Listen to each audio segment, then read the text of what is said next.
కరోనాకి ఎఫెక్ట్ అయిన వాళ్ళలో ఎక్కువగా గుండె జబ్బులు వస్తున్నాయని చెప్పి వింటున్నాం. ఇదంతా నిజమే అంటారా? వంశ పారపర్యంగా కూడా మనకు జెనెటిక్స్ని బట్టి హార్ట్ అటాక్ వచ్చే ఛాన్స్ ఉంటుందని అయితే వింటున్నాం. ఎంతవరకు వచ్చే అవకాశం ఉంటుంది సార్? ఎంత శాతం? జిమ్ చేసే వాళ్ళు ఎక్కువగా సడన్గా పడిపోవడము, అక్కడే స్పాట్లో డెత్ అవ్వడము, ఇలాంటి సంఘటనలు చాలా వింటున్నాం. సార్, ఒకసారి స్టంట్ వేసి అది మూసుకుపోయిన తర్వాత మళ్ళీ స్టంట్ వేయటం అనేది రిస్క్తో కూడుకున్న పని అంటారా? ఒకసారి హార్ట్కి సంబంధించిన సర్జరీ జరిగిన తర్వాత మళ్ళీ వాళ్ళు నార్మల్ లైఫ్ లీడ్ చేయొచ్చండి. సార్, ఆల్కహాల్ తీసుకునే వారికి హార్ట్ అటాక్ వచ్చే అవకాశం ఎంతవరకు ఉంటుంది సార్? కొంతమంది అనుకుంటారు గ్యాస్ట్రిక్ ప్రాబ్లం వల్ల కూడా నొప్పి వస్తుంది అని చెప్పి. ఇది ఆయాసం నార్మల్గా కొంచెం వెయిట్ ఎక్కువ ఉన్న వాళ్ళకి కానీ, కొంతమంది ఎక్కువ ఎక్సర్సైజ్ చేయని వాళ్ళకి కానీ వస్తూనే ఉంటుంది. దీనికి దానికి డిఫరెన్స్ తెలుసుకునే అవకాశం ఉంటుందా సార్? నెగ్లెక్ట్ చేయొద్దండి. గ్యాస్ ట్రబుల్ పెయిన్ అనుకోవద్దండి, లేదా కండరాల నొప్పి అని అనుకోవద్దండి, లేదా ఎముకలు నొస్తున్నాయని అనుకోవద్దండి. గుండె ఆరోగ్యంగా ఉండాలి అంటే ఎల్డిఎల్ హెచ్డిఎల్ లెవెల్స్ అనేవి ఎంతలో ఉంటే హెల్తీగా ఉన్నట్టు సార్? నమస్కారం, వెల్కమ్ టు ఐ డ్రీమ్. నేను మీ విజిత. చాలా మందిలో చూసుకుంటే కరోనా తర్వాత చాలా వయస్సు తక్కువ ఉన్న వాళ్ళలో కూడా గుండె జబ్బులు అనేది ఎక్కువగా చూస్తూ ఉన్నాం. ఎందుకని ఇంత చిన్న వయసులో గుండె జబ్బులు వస్తున్నాయి? అసలు రీజన్ ఏంటి? ఎక్కువగా ఆల్కహాల్, ఆయిల్స్ ఇలాంటివి ఎక్కువగా తీసుకున్న వారిలోనే హార్ట్ అటాక్స్ వచ్చే అవకాశం ఉంటుందా, లేదంటే ప్రతి ఒక్కరిలోనూ గుండె జబ్బు వచ్చే అవకాశం ఉంటుందా? ఇలాంటి మరిన్ని విషయాలు ఇప్పుడు సార్తో మాట్లాడి తెలుసుకుందాం. ప్రస్తుతం నాతో పాటు ఉన్నారు కన్సల్టెంట్ కార్డియాలజిస్ట్ లక్కిరెడ్డి కిరణ్ కుమార్ రెడ్డి గారు. ఇప్పుడు సార్తో మాట్లాడదాం. నమస్కారం సార్. నమస్కారం అండి. సార్, గుండె ఆరోగ్యంగా ఉండాలి అంటే ఎల్డిఎల్ హెచ్డిఎల్ లెవెల్స్ అనేవి ఎంతలో ఉంటే హెల్తీగా ఉన్నట్టు సార్? సో దీన్నే కొలెస్ట్రాల్ అబ్నార్మాలిటీస్ ఆర్ డిస్లిపిడీమియా అంటాం. ఓకే, యూజువల్లీ ఎవ్రీబడి నోస్, అందరికీ తెలిసింది ఏంటంటే LDL cholesterol is the bad cholesterol, HDL cholesterol is the good cholesterol. But lot of people అందరూ ఏమనుకుంటారంటే మన కొలెస్ట్రాల్ అంతా ఎక్కడి నుంచి వస్తుంది, ఓన్లీ ఫుడ్లో నుంచి మాత్రమే వస్తుంది అనుకుంటారు. But it is only the part of the మన బాడీలో ఒక కొలెస్ట్రాల్ లెవెల్స్కి it's only a part only. అంటే మొత్తం మనం బాడీలో ఉండే కొలెస్ట్రాల్ అంతా ఫుడ్లోనే తీసుకోవట్లేదు. అది ఫస్ట్ పాయింట్ గుర్తుకు పెట్టుకోవాలి. సెకండ్ థింగ్ ఏంటంటే మన బాడీలో any food, what ever food we take, so primarily మనకు ఉండేది proteins, carbohydrates and fats. So apart from fats from the food intake, మనము ప్రోటీన్స్ కానీ కార్బోహైడ్రేట్స్ తీసుకున్నా ఇవి ఎక్సెస్ మన బాడీలో ఉన్నప్పుడు it will convert to fat. అది ఫ్యాట్గా కన్వర్ట్ అయ్యే అవకాశం ఉంటుంది అనమాట. సో నాట్ ఓన్లీ మన బాడీలో ఉన్న కొలెస్ట్రాల్ లెవెల్స్కి ఆహారం ఒకటే కాదు, ఆహారంలో ఫ్యాట్స్ ఒకటే కాదు, మిగతా ఆహారం యొక్క కాంపోజిషన్ కూడా చాలా ఇంపార్టెంట్. ఓకే, సో మనకి ఆహారంలో మనకి allowed fat content is 25 to 30% of మన ఫుడ్లో ఫ్యాట్ ఇంటేక్ అనేది ఉండాలి. ఒక 60% or 50 to 60% is carbohydrates, 20%, 15 to 20% is protein intake. ఇవి మన కంపోజిషన్ ఆఫ్ ఫుడ్ కంపోజిషన్లో ఇవి ఉండాలి. ఓకే, ఇవన్నీ ఇన్ఫ్లుయెన్స్ చేస్తాయి మన బాడీలో ఉండే కొలెస్ట్రాల్ని. సో రేంజెస్ అనేది చాలా అంటే డిఫరెంట్ కొలెస్ట్రాల్కి ఒక్కొక్క రేంజ్ ఉంటుంది, ఎప్పుడు అబ్నార్మల్ అని చెప్తాం అనేది. దీంట్లో మేజర్ కాంపోనెంట్స్ రెగ్యులర్గా మనం బ్లడ్ టెస్ట్ చేసినప్పుడు మనం రెగ్యులర్గా చూసే కాంపోనెంట్స్ టోటల్ కొలెస్ట్రాల్ ఒకటి ఉంటుంది. So total cholesterol less than 200 mg/dL ఉండాలి. If it is more then 250 it is indication for treatment. Okay, triglycerides తీసుకుంటాం. Triglycerides usually less than 150 mg/dL ఉండాలి. మోర్ దెన్ 200 mg/dL ఉంటే we have to take the treatment. Then HDL cholesterol అనేది యూజువల్గా it is a good cholesterol కాబట్టి మన బాడీలో ఎక్కువ ఉండాలి. అంటే it should be more than 60 mg/dL. Less than around 40 to 50, ఫీమేల్స్లో అయితే less than 50, మేల్స్లో అయితే less than 40 ఉంటే it's low amount of HDL cholesterol. So that is a risk factor again. So ఇవి మన బాడీలో ఉండే కొలెస్ట్రాల్, బేసిక్ కొలెస్ట్రాల్ లెవెల్స్ ఒక abnormal values అనమాట. బట్ ఈవెన్ ఈ లెవెల్స్ కూడా ఒక్కొక్కసారి మనకి విత్ ఇన్ నార్మల్ రేంజ్ ఉండొచ్చు, ఉండి ఈవెన్ దెన్ పేషెంట్స్ కానీ పీపుల్ హార్ట్ అటాక్ వచ్చే ఛాన్సెస్ ఉండొచ్చు. So there are another component of cholesterol, అంటే సబ్ కాంపోనెంట్స్ ఆఫ్ లిపిడ్స్ అంటాం మనం. లైక్ లైపోప్రోటీన్ ఏ అనేది ఇంపార్టెంట్, అపోలైపోప్రోటీన్స్ అనేవి ఉంటాయి.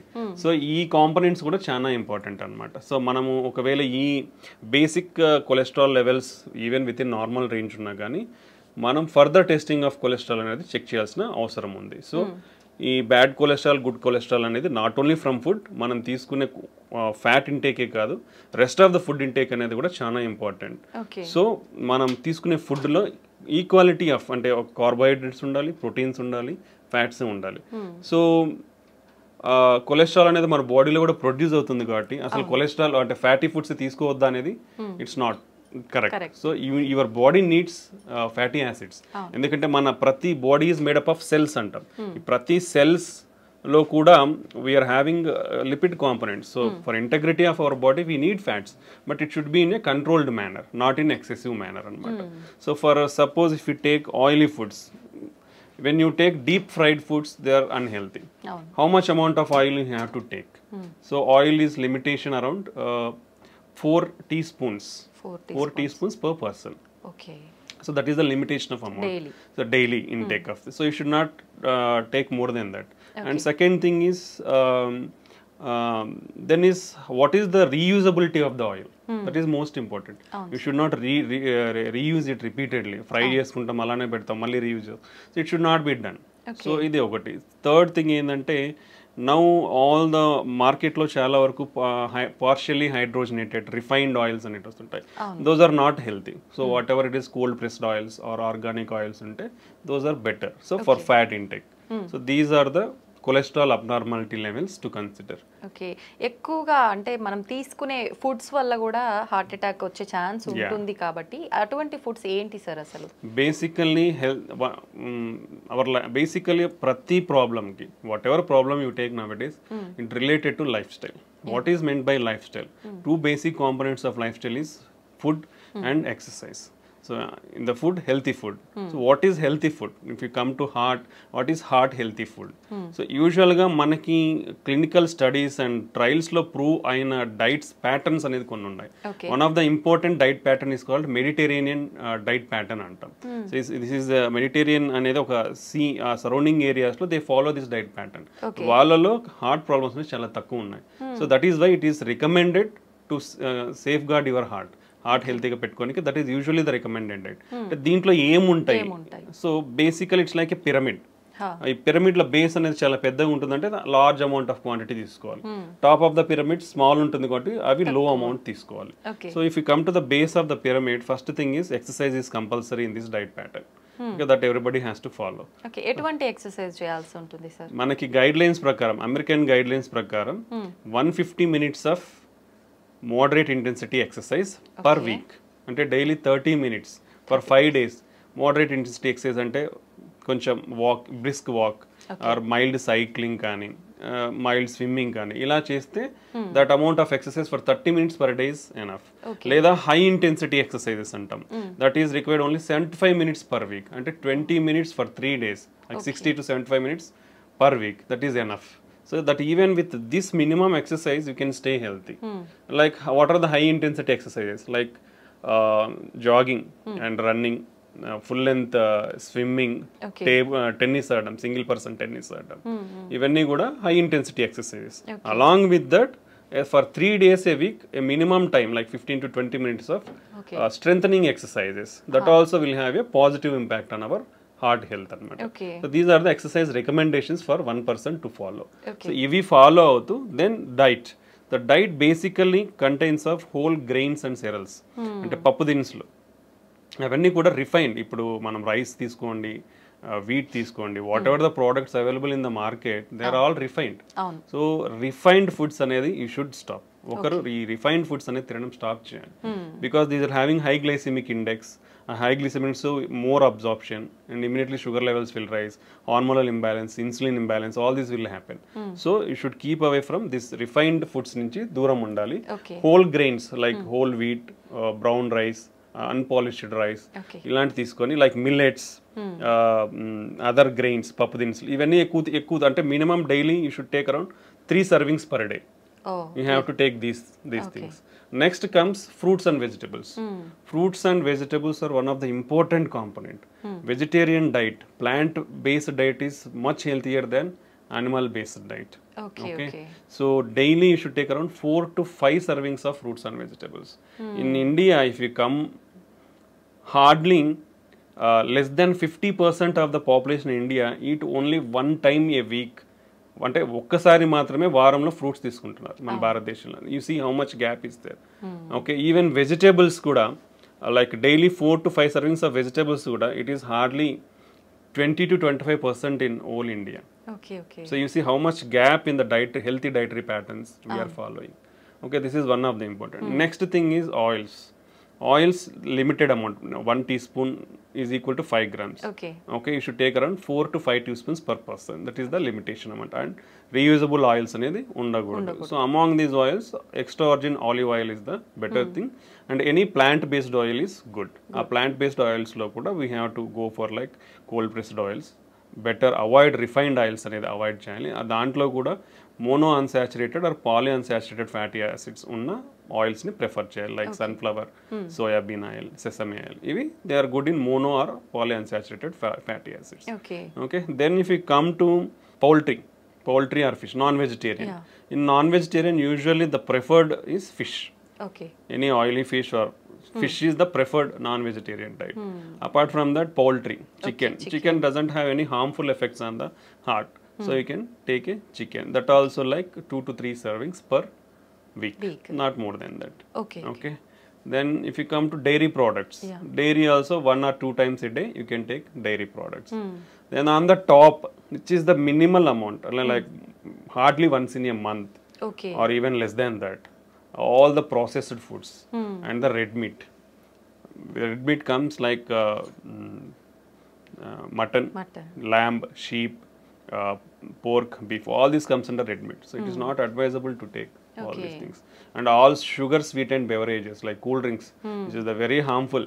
బయటికి పోతే చాలు కూల్ డ్రింక్ తాగుతారు, అది అలవాటు అయిపోతుంది అందరికి. సో అది అవాయిడ్ చేయాలి. బికాస్ అసలు అంటే హార్డ్లీ మంత్లో వన్స్ అని చెప్తున్నాం, ఇక్కడ అందరు చేసేది అంటే డైలీ 3 times తాగుతారు. You see how much harmfulness we are getting into our body. And all the bakery products, like all are coming from the refined wheat. Like maida nunchi bakery products anni samosal gaani, puffle gaani, even if you see cakes, lot of cream is there. So all things are refined products only. You should avoid. Hardly less than a month you should eat. But this is the bad thing. ఆ పైన ఉండేదే మనం అందరం కింద ఎక్కువ తింటున్నాం. So this is the unhealthy thing you should not follow. So this healthy diet follow avadam anedi chaana important. If you follow this healthy diet and regular exercise, we can control lot of risk factors like sugar gaani, BP gaani, stress levels gaani. We can reduce all of the things with healthy diet and exercise. Okay, that is the importance of diet and exercise. Sir చాలా మందిలో వింటుంటాము heart attack అనేది sudden గా వస్తుంది, ఇంతకు ముందు ఎప్పుడు ఉండదు, sudden గా వస్తుంది, ఎటువంటి సిమ్టమ్స్ కూడా లేవు, చాలా యాక్టివ్ గా హెల్దీగా ఉన్నారు అని చెప్పి. నిజంగా ప్రతి ఒక్కరిలో కూడా సిమ్టమ్స్ అనేవి కనిపించవంటారా సార్ హార్ట్ అటాక్ వచ్చే ముందు?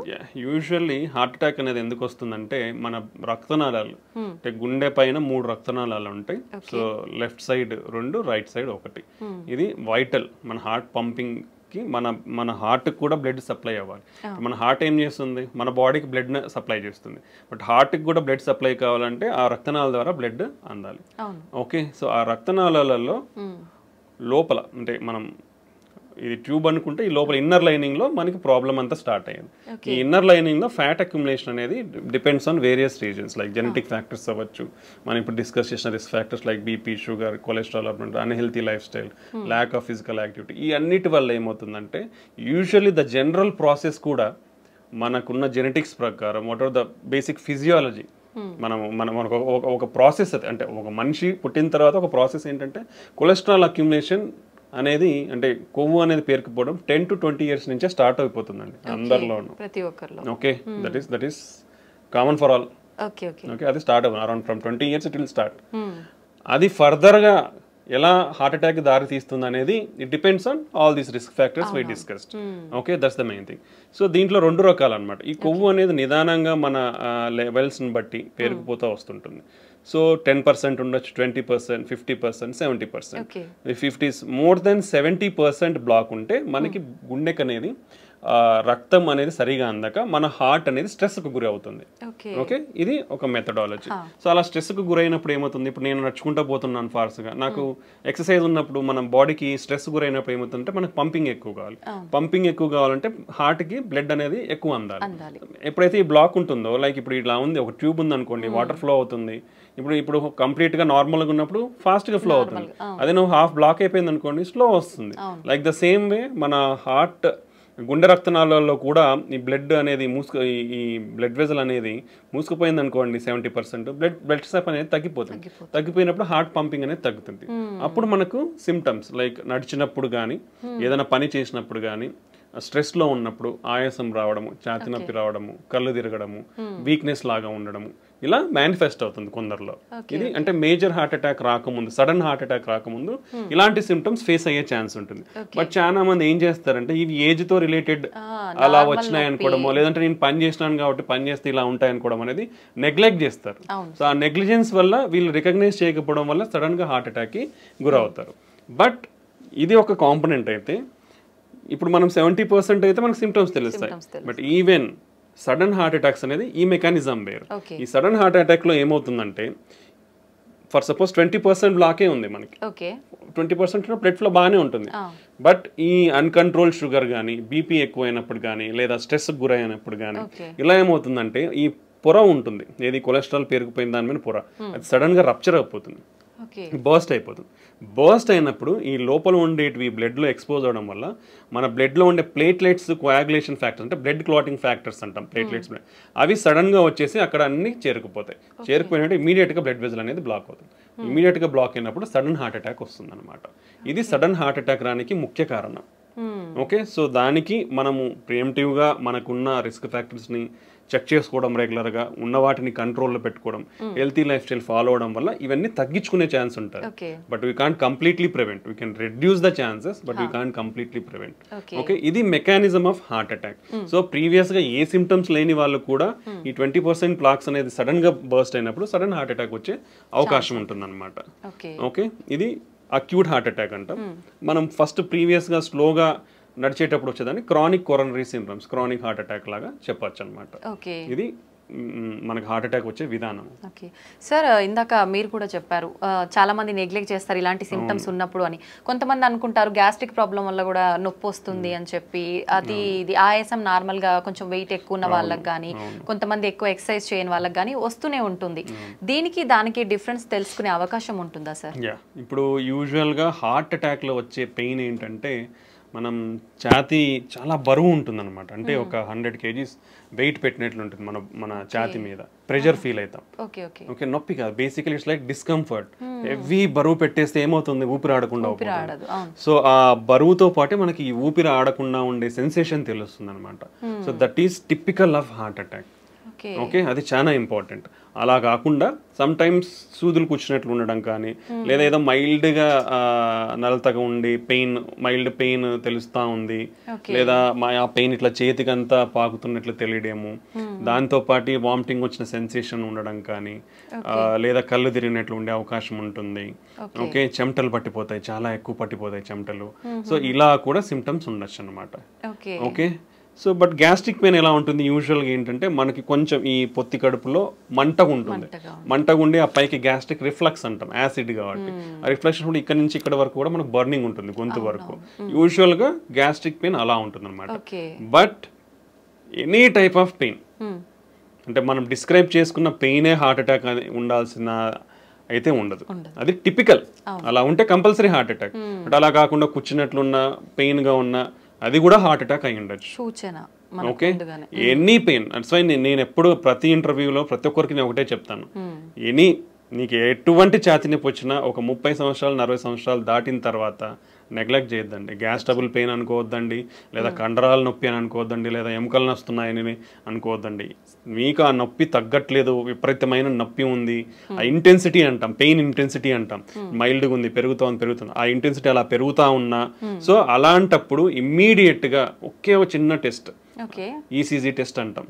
జస్ట్ హాస్పిటల్ ఎక్కడికి పోయినా, ఏ చిన్న క్లినిక్ పోయినా majority of the times diagnostic సెంటర్లలో కూడా ఈసీజీ అవైలబిలిటీ ఉంటుంది. ఓకే. సో అలా ఇబ్బంది ఉన్న వాళ్ళు ఒక చిన్న ECG that cost very less than around 200 to 300 కంటే ఎక్కువ ఉండదు ఈసీజీ అనేది. ఓకే. సో ఎక్కడికి పోయినా అలాంటి ఈసీజీ అనేది తీస్తారు. సో ఆ చెస్ట్ పెయిన్ అనేది ఎటువంటి చెస్ట్ పెయిన్ ఉన్నా ఒక ఈసీజీ తీసుకుంటే ప్రాణం కాపాడుకోవచ్చు. ఎందుకంటే అక్యూట్ హార్ట్ అటాక్ ఈసీజీలో చాలా ఈజీగా తెలిసిపోతుంది.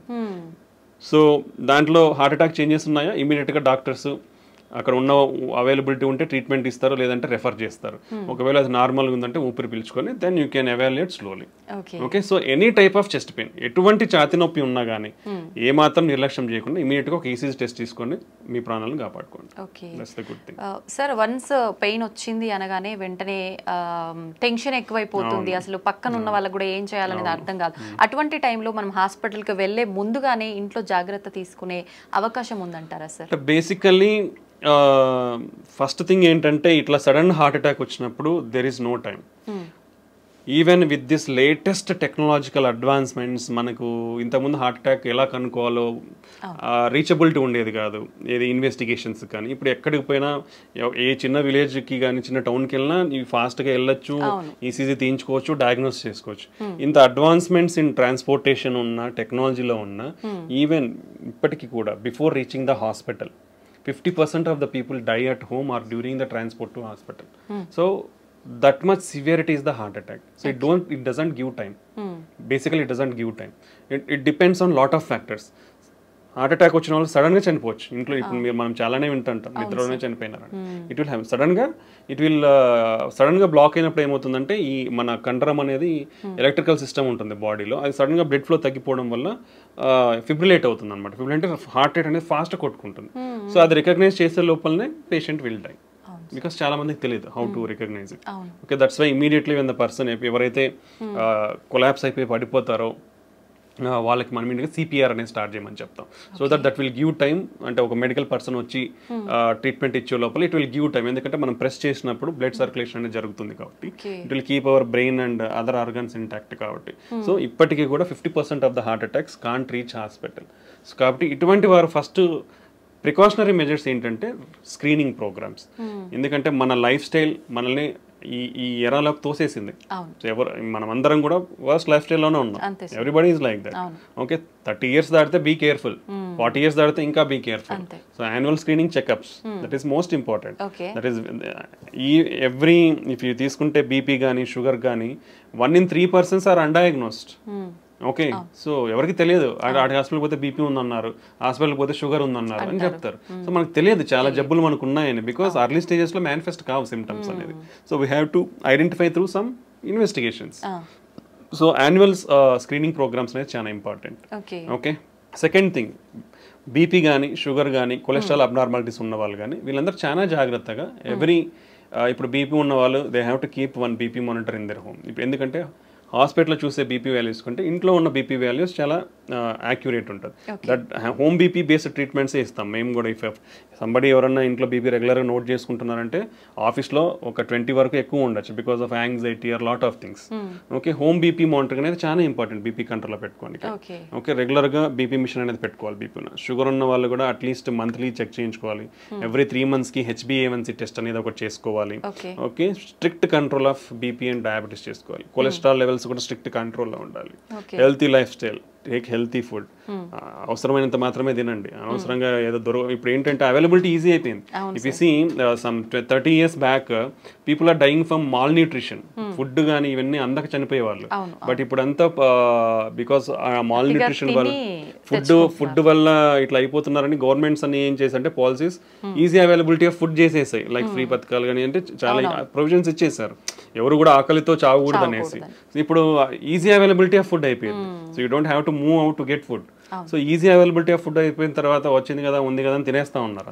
That will lead to lot of problems. So take your healthy diet, take required proportions only. And do regular exercise. So ఇలా ప్రికాషనరీ మెజర్స్ తీసుకుంటే మనము ఈ హార్ట్ అటాక్ సడన్ గా వచ్చే దాని నుంచి ప్రివెంట్ చేసుకోవచ్చు. బట్ బిఫోర్ ఎనీథింగ్ అంటే ఒక హార్ట్ అటాక్ వచ్చే ముందర మనకి మినిమం కొంచెం ఛాతి నొప్పి కానీ ఆయాసంగా ఫీల్ అవ్వడం, ఆ ఆయాసంతో యాంగ్జైటీ, ఎయిర్ హంగర్ అంటాం, మనకి ఏదో గాలి ఆడట్లేదు అనిపిస్తుంది, ఓకే యాంగ్జైటీ స్టార్ట్ అవుతుంది, చెమటలు పట్టచ్చు, వామిటింగ్ సెన్సేషన్ ఉండొచ్చు, సో చెయ్యి లాగచ్చు, ఇలాంటి మైల్డ్ ప్రికాషనరీ సైన్స్ ఉంటాయి. పర్టికులర్లీ మనం తీసుకుంటే డయాబెటీస్ కానీ, ఎల్డర్లీ మోర్ దాన్ 60-65 ఇయర్స్ వాళ్ళలో కానీ, ఫీమేల్స్ కానీ పర్టికులర్లీ ఈ 3 కేటగిరీలో సిమ్టమ్స్ అనేది చాలా తక్కువగా తెలుస్తాయి. ఛాతి నొప్పి వచ్చినా దే కాంట్ రికగ్నైజ్, ఎందుకంటే మైల్డ్గా ఉంటాయి వాళ్ళలో. సో ఆ మైల్డ్ది నెగ్లెక్ట్ చేస్తే more dangers. So particularly females, elderly people more than 60-65 years and diabetes ఉన్న వాళ్ళు ఎంత మైల్డ్ సిమ్టమ్ ఉన్నా ఇమీడియట్గా they should go to hospital and evaluate. దాన్ని సరి చేసుకుంటే మనము అర్లీగా రికగ్నైజ్ చేసుకొని విల్ ప్రివెంట్ ఫర్దర్ కాంప్లికేషన్స్. ఇవి మనకు హార్ట్ అటాక్ ముందు వచ్చే precautionary science. Okay sir, alcohol తీసుకునే వారికి హార్ట్ అటాక్ వచ్చే అవకాశం ఎంత వరకు ఉంటుంది సార్? అది ప్రమాదకరమైంది అంటారా? కంపల్సరీ వస్తుందండి. ప్రీవియస్గా ఏమైందంటే lot of studies, I think జెంట్స్లో ఒక డైలీ ఒక 2 డ్రింక్స్ కానీ, 2 డ్రింక్స్ అంటే బాటిల్స్ కాదు, there is some limit of, అంటే ఒక బీర్ తీసుకుంటే 300 ml, or if you take wine 150 ml, or if you take alcohol like whisky 40% alcohol తీసుకుంటే ఒక 40 ml, అట్లా ఉండేటివి. Like 2 drinks per day for men and 1 drink per day for women అనేది. But all the recent guidelines for the past 2 years మనకు వచ్చిన clinical trials and studies, what ever alcohol you take it is risky only. Okay, whatever alcohol, ఎంత amount of alcohol తీసుకున్నారో దానివల్ల మీకు హాని అయితే ఉంది. So better completely avoid alcohol intake. Okay, that's the recent studies shown us. Previous గా ఏదో some health benefits అని అందరూ అనుకుంటా ఉండేవాళ్ళు, but there is nothing like that. Whatever amount of alcohol you take, your మీ health అనేది damage అవుతూ వస్తుంది. Some day it will accumulate and cause major big problems అన్నమాట. సో ఇలా ఒకటి ఉంటుంది. రెండోది, ఆల్కహాల్ అనేది ఎప్పుడో ఒకసారి కదా తాగేది అనుకొని, ఈరోజు వేసేసేయాలి బాటిల్స్ అనుకొని 3 బాటిల్స్ ఇట్లా తీసుకునే వాళ్ళు ఉంటారు కొందరు, ఎప్పుడో ఒకసారి తీసుకుంటున్నాను కదా, అది కూడా రాంగ్. ఎందుకంటే అంత బింజ్ ఆల్కహాల్ డ్రింకింగ్ అంటాం దాన్ని. సో ఆ బింజ్ ఆల్కహాల్ డ్రింకింగ్ ఏమవుతుందంటే హార్ట్ రేట్ అబ్నార్మాలిటీస్ ఉంటాయి. హార్ట్ రేట్ అబ్నార్మాలిటీస్, సడన్ గా హార్ట్ రేట్ ఎక్కువైపోయి patient may die. Okay, so binge alcohol drinking avoid completely. Okay, that is second most important. Chronic alcohol intakes, రోజు 2 తీసుకుంటున్నా, 3 తీసుకుంటున్నా, నాకేమైతుంది, నేను బాగున్నా కదా, టెస్ట్లన్నీ చేయించుకున్నా నార్మల్గా ఉన్నాయి, పోయినసారి చేయించుకున్నా, ఈసారి చేయించుకున్నాను నార్మల్గా ఉన్నాయి అనుకుంటారు. But some day your heart is going to fail. So alcoholic cardiomyopathy అంటాం. ఒకసారి హార్ట్ ఫెయిల్ అయ్యి ఇర్రివర్సిబుల్ స్టేజ్లోకి వెళ్ళింది అనుకోండి, నథింగ్ విల్ హెల్ప్. ఎన్ని మందులు అన్నా ఏం చేసినా నీకు మళ్ళీ నార్మల్ ఫంక్షన్కి రాదు. వీ హ్యాడ్ సీన్ యంగ్స్టర్స్ ఆ స్టేజ్కి పోవడం కూడా మేము చూసాము. కంప్లీట్గా రోజు తాగే వాళ్ళను చూసి వాళ్ళ irreversible stage of heart failure అంటాం, అక్కడికి వెళ్ళిన వాళ్ళని చూసాము. నెక్స్ట్ వీళ్ళల్లో ట్రైగ్లిజరైడ్ అబ్నార్మాలిటీస్ వచ్చే ఛాన్స్ ఉంటుంది, దెన్ హార్ట్ అటాక్స్ వచ్చే ఛాన్స్ ఉంటుంది. Okay, even they are more prone to liver disease, chronic liver disease and cirrhosis అంటాం, ప్యాంక్రటైటిస్ అంటాం. సో లాట్ ఆఫ్ కాంప్లికేషన్, అంటే not only heart, it will damage other organs also. So when ఒకసారి ఇది హానిగా అనిపిస్తుంది అంటే you should get away from effect అవుతుంది. So you should get away from them. Better don't take alcohol.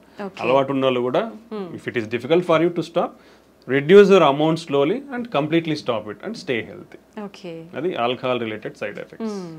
Sir, ప్రతి ఒక్కరం కూడా వింటూనే ఉంటాం ఆల్కహాల్ కానీ స్మోకింగ్ కానీ రెండు కూడా ప్రమాదకరమని. ఇప్పుడు మీరు కూడా చెప్పారు ఆల్కహాల్ తీసుకుంటే ఎటువంటి ప్రమాదం. మరి స్మోకింగ్ తీసుకునే వాళ్ళలో ఎటువంటి ప్రమాదాలు ఉంటాయి, ప్రత్యేకించి హార్ట్కి సంబంధించి ఎలాంటి హాని జరుగుతుంది? Smoking is the deadliest risk factor అండి. రెండు పెద్ద అనారోగ్యాన్ని చేయగలిగే జబ్బులు ఏంటంటే, ఒకటి షుగర్, రెండోది స్మోకింగ్. ఈ రెండు చాలా డేంజరస్. అంటే బాడీలో ప్రతిదీ అఫెక్ట్ అయిపోతుంది. ఈ రెండింటి వల్ల ప్రతి ఆర్గన్ బాడీలో అఫెక్ట్ అయిపోతుంది. స్మోకింగ్ అనేది మన బ్లడ్ వెజల్స్లో ప్రతి బ్లడ్ వెజల్ని కొవ్వు పెరిగిపోయే ఛాన్స్ ఇస్తుంది, ఇన్ఫ్లమేషన్ ఉంటుంది, బ్లడ్ క్లాటింగ్ రిస్క్ పెరుగుతుంది. సో ఒక బ్లడ్ వెజల్ అనేది మన బాడీ మొత్తం బ్లడ్ వెజల్స్ ఉంటాయి. సో ఎక్కడైనా ఇవి అఫెక్ట్ అవ్వచ్చు. సో ఒక organ, a organ blood vessel affect అయితే ఆర్గాన్ ఫెయిల్ అయిపోతుంది. And particularly smoking will cause every type of cancer. మనకు తెలిసిందే, oral cancer, okay, lung cancer, oesophageal cancer, pancreatic cancer, colon cancer అన్నీ వస్తాయి స్మోకింగ్తో. Okay, and heart, definitely smoking heart అటాక్స్కి one of the biggest cause. Cause. Smoking వల్ల ప్రపంచంలో సంవత్సరానికి 1 billion people are dying. ఇండియాలో 1 million people are dying because of smoking.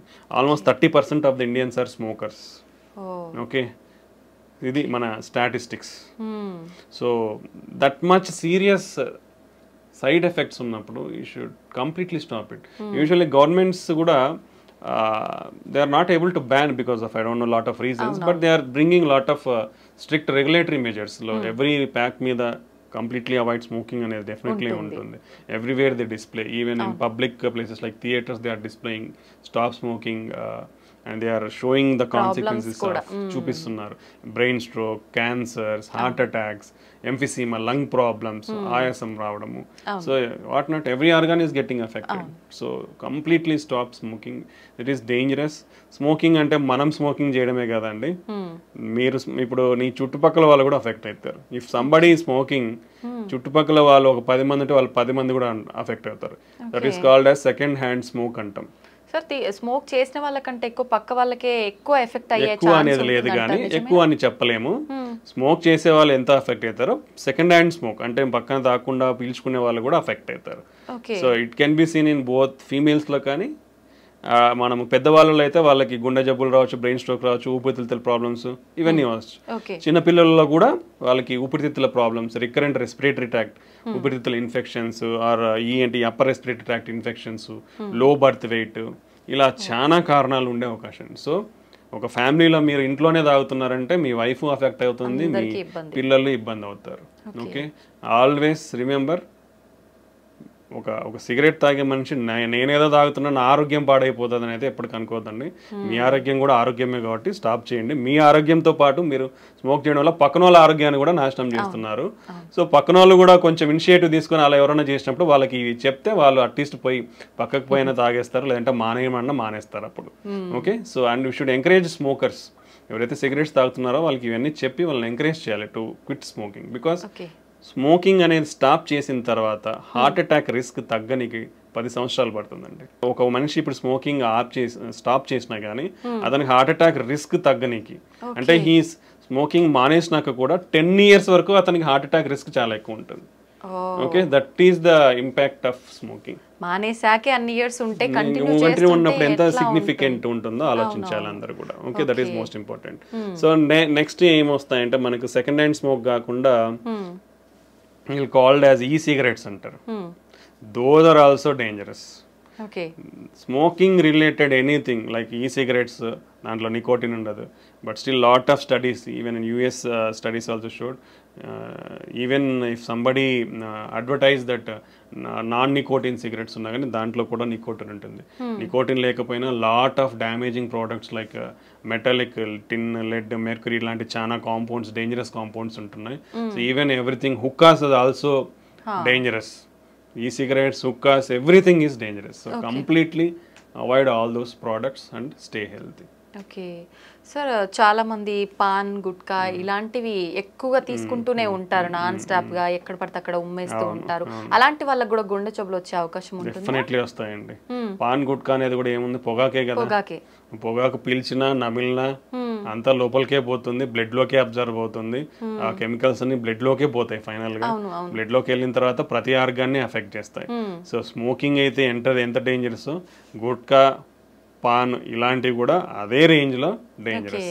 So దానివల్ల particularly more ఏంటంటే మౌత్ క్యాన్సర్స్, ఓరల్ క్యాన్సర్స్ ఎక్కువ ఉంటాయి. ఎందుకంటే డైరెక్ట్లీ ఇట్ ఈస్ ఈ ఏరియాలో అఫెక్ట్ అవుతుంది కాబట్టి. బట్ బ్లడ్లో కూడా అబ్జర్వ్ అయిపోయి ఆ కాంపౌండ్స్ అన్ని it is also cause heart attacks and brain strokes.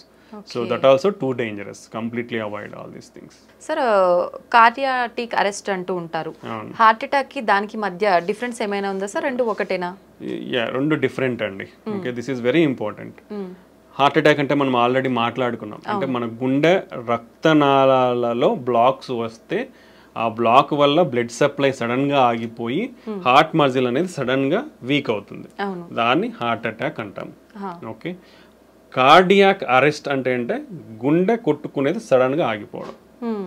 అంటే ఇప్పుడు హార్ట్ అటాక్ వచ్చినప్పుడు గుండె కొట్టుకుంటుంది, but some part of the a part కి బ్లడ్ వెజల్ అఫెక్ట్ అయ్యి బ్లడ్ సప్లై తగ్గిందో ఆ పార్ట్ అనేది పనిచేయదు, రెస్ట్ ఆఫ్ ద గుండె కొట్టుకుంటుంది. బట్ హార్ట్ అటాక్ లో కూడా ఇలా జరగడం వల్ల సడన్గా గుండె ఆగిపోయే ప్రమాదం అనేది ఉంటుంది.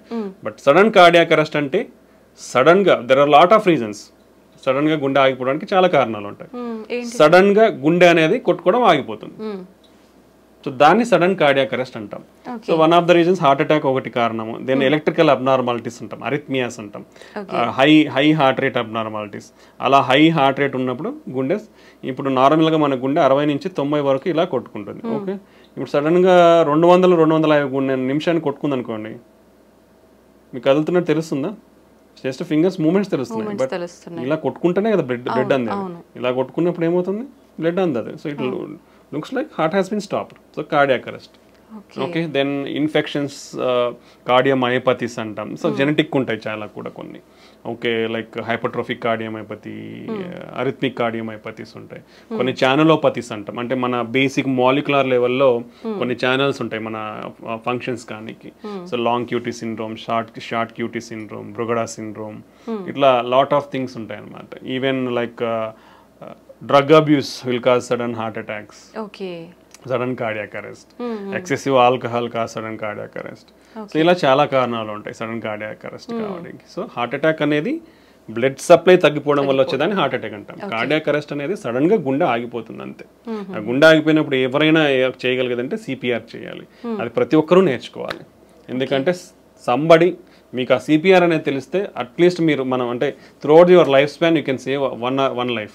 అది కంపల్సరీ ఎవ్రీబడి, అంటే చదువులేని వాళ్ళు కూడా నేర్చుకోవచ్చు. అది it's not a big science కానీ నాలెడ్జ్ కానీ ఏం లేదు. అదేంటే just need a simple training. Everybody ఆ ట్రైనింగ్ ని కూడా తీసుకోవచ్చు. Lot of online programs, hospitals are offering CPR programs. CPR training అనేది తీసుకుంటే అంటే అట్లీస్ట్ మనకు ఛాన్స్ దొరికినప్పుడు అవసరంలో ఉన్న వాళ్ళకి మనము ఆ సిపిఆర్ ఇచ్చి కాపాడగలిగే వాళ్ళం అవుతాం అన్నమాట. ఓకే.